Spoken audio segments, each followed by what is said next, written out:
प्रिय छात्रों, आज मैं आपके लिए पूर्व रूप स्वर संधि लेकर आया हूं। स्वर संधि का ही एक स्वरूप है। सूत्र है एङः पदान्तादति। पहले हम सूत्र को तोड़ दें तो हो जाएगा एङ।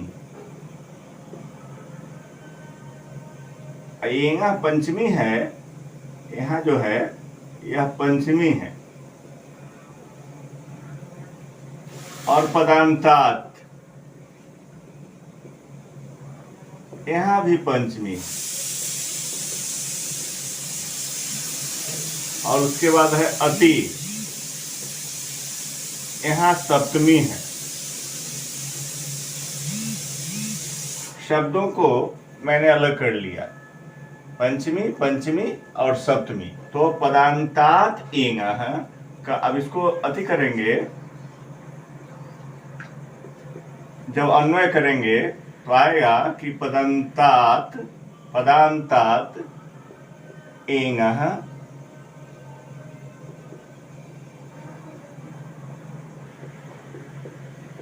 अति परे पूर्व रूप एकादेशः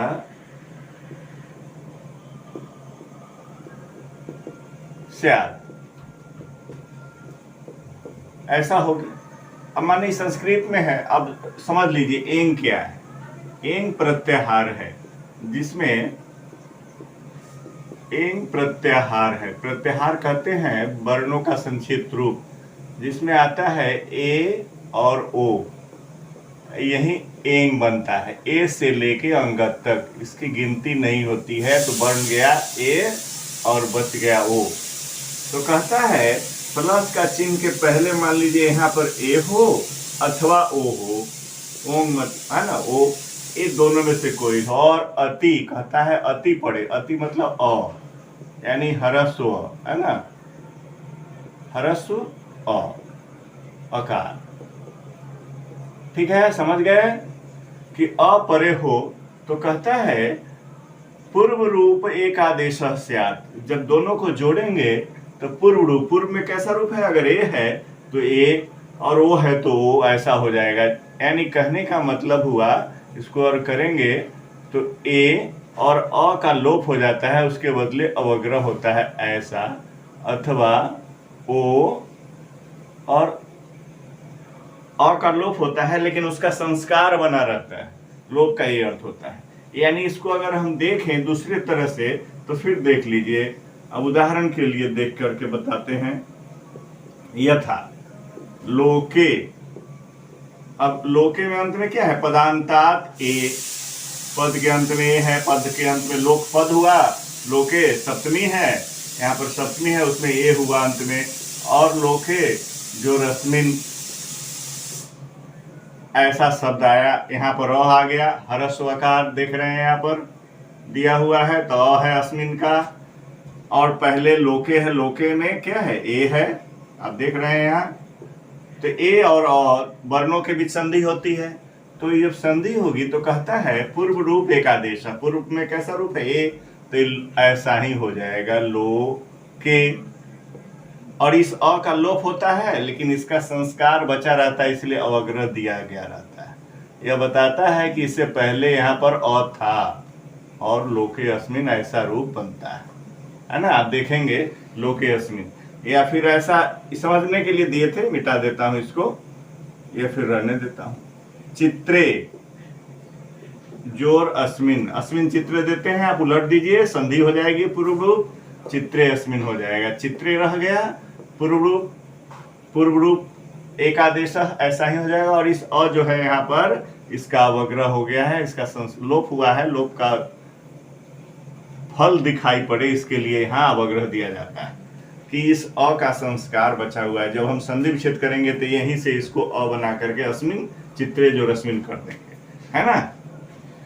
और इसके बहुत सारे उदाहरण मैं पुनः इसको मिटा करके दे रहा हूं। देखिए प्रिय छात्रों, बहुत सारे उदाहरण मैंने लिख लिया है पहले ही। अब देखिए यहाँ विष्णु है, विष्णु क्या है, संबोधन का रूप है। संबोधन में ओकार होता है, तिपद हो गया, ओ अंत में है, पदांत हो गया। जब भी कोई विभक्ति लगती है सुप और तिंग तो पद बन जाता है। और इसीलिए सुप तिङंतम पदम सूत्र से पहले भी कोई भी पूछेगा कि पद क्या है, तो सुप और तिंग से जो बना हुआ शब्द है वो पद है। सुप तिङंतम पदम सुबंतम तिङंतम च पद संज्ञम भवति। तो विष्णु में संबोधन है। विष्णु अब माने होता है रक्षा करना। अब तू रक्षा करें, यहाँ लोट लकार मध्यम पुरुष एक वचन है। विष्णु अब माने विष्णु मेरी रक्षा करें, तो विष्णु में वो है, पद के अंत में वो है, तो विष्णु रह गया। और कहता है बाद के अ का लोप, लोप होने पर उसका संस्कार बचा रहने के लिए अवग्रह। अब विष्णु अब माने विष्णु आप मेरी रक्षा करें। कीटो अपी, कीटो रह जाएगा, ओ है तो अंत में एंग, एंग है ए ओ, एंग के अंतर्गत पहले भी बता चुके हैं कि एंग में आता है ए और ओ, अंत में अंग होता है, इसकी मात्रा की गिनती नहीं होती है, तो एंग प्रत्याहार है जिसमें दो वर्ण आए ए और ओ। ठीक है, कोई दिक्कत नहीं। तो कीटो और अपी है, तो अपी के अ का अवग्रह और ऐसे अपी। स्पष्ट हो गया? ठीक है। इसी तरह से आप हरे, अब हरे सप्तमी है ना, और संबोधन भी है। हे हरे, हे हरि मतलब अब मन रक्षा करे, अ का अवग्रह हो गया, ऐसा आप बना सकते हैं। बहुत आसान है। इसको पूर्व रूप सुर एकादेश होता है, इसलिए पूर्व रूप स्वर संधि कहते हैं। एंग पदांतात अति, एंगः पदांतात अति, पदांतात एंगः अति परे पूर्व पर रूपम एकादेश। आप इसी तरह रामो असौ है, तो रामो असौ का अवग्रह कर लेंगे। असौ माने वह होता है, सह का पर्यायवाची है। असौ यह अदस शब्द के प्रथमा एक वचन का रूप है। असौ अमु अमी, स्त्रीलिंग में भी यही होता है। असौ अमु अमी को अपी, कोई भी आप देखते हैं ऐसा, एक को जो रपी भी इसका संधि विच्छेद, इसका कह जो रपी भी होता है, लेकिन हम यहाँ पूर्व रूप में इसको रखे हैं। पाठे अस्मिन सप्तमी है इस पाठ में, तो अस्मिन पाठे दो पद होता है, लेकिन हम पाठे को अगर इधर कर लिए, अस्मिन को इधर कर दिए तो संधि हो गई। चूंकि वैयाकरण लाघव चाहता है और उसको पुत्र के उत्सव के समान वह मानता है, तो पाठे अस्मिन लाघव आने पर संक्षिप्तीकरण हो गया, तो पाठे रह जाएगा, सप्तमी है और ए है, और अवग्रह ए का वो अ का लोप, लौ के बदले इसका अवग्रह, पाठे अस्मिन। ठीक है, कोई दिक्कत। वने अत्र, वने रह जाएगा, सप्तमी है, अत्र यहाँ वन में, समझ रहे हैं सब, कोई दिक्कत नहीं होगी। पंडितो अवदत्त, पंडितो रह जाएगा, बहुत आसान है समझने के, लेकिन इसको क्या कहते हैं इसको जानना जरूरी था। पंडितो अवदत्त, ठीक है। इसी तरह साधो अत्र आगच्छ, हे साधु यहाँ आए, साधो रह जाएगा और अत्र आगच्छ। ठीक है, ये आपने देखा बहुत तरह से आप ऐसा कर सकते हैं। चित्रे अस्मिन, काव्य अस्मिन, अस्मिन काव्य।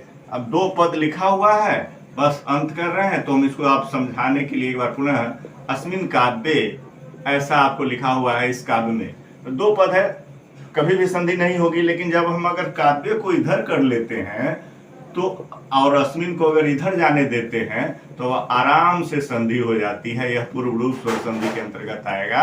अब देखिए, एक काव्य अस्मिन कर लिया हमने, अब इसको पुनः हम काव्य को रहने देंगे, चूंकि एकारांत है, एंग है, एंग पद के अंत में एंग है, ए है, तो काव्य हो गया। और अति पड़े बाद में अ है, अति पड़े, तो अति पड़े क्या आता है, पूर्व रूप पर एकादेश, यानी पूर्व का जो रूप है वो ऐसा ही आदेश हो जाए तो बाद के अ का लोप हो जाता है, इसके बदले अस्मिन अवग्रह होता है, काव्य अस्मिन। अब देखा आपने, ऐसा बन गया। तो इसी तरह से आप बहुत सारा बना सकते हैं। इसको पूर्व रूप एकादेश, मेरा मानना है कि आप सभी समझ गए होंगे, बहुत समय मैंने इसमें दिया है, लेकिन समझना जरूरी क्या है। पूर्व रूप स्वर संधि, एंग पदांतात अति क्या है, एंग पदांतात अति, पदांतात एंग अति परे पूर्व पर रूपम एकादेश, यहीं पर एकादेश होता है, पूर्व रूप स्वर संधि के अंतर्गत आता है। और आराम से आप इन शब्दों का संधि कर लेंगे। एक पदवाक्य में भी इसका प्रयोग कर सकते हैं। अस्मिन काव्ये अनेके गुणाः सन्ति, इस काव्य में अनेक गुण है, तो हम कह सकते हैं काव्यस्मिन् अनेके गुणाः सन्ति, काव्य इसमें अनेक गुण है इस काव्य में। ठीक है ना। कोऽपि मत सदृश नास्ति, तो कोपी ऐसा कर सकते हैं और बहुत अच्छा ज्ञान होगा। पर यहीं पर मैं अपनी वाणी को विराम देता हूँ। धन्यवाद।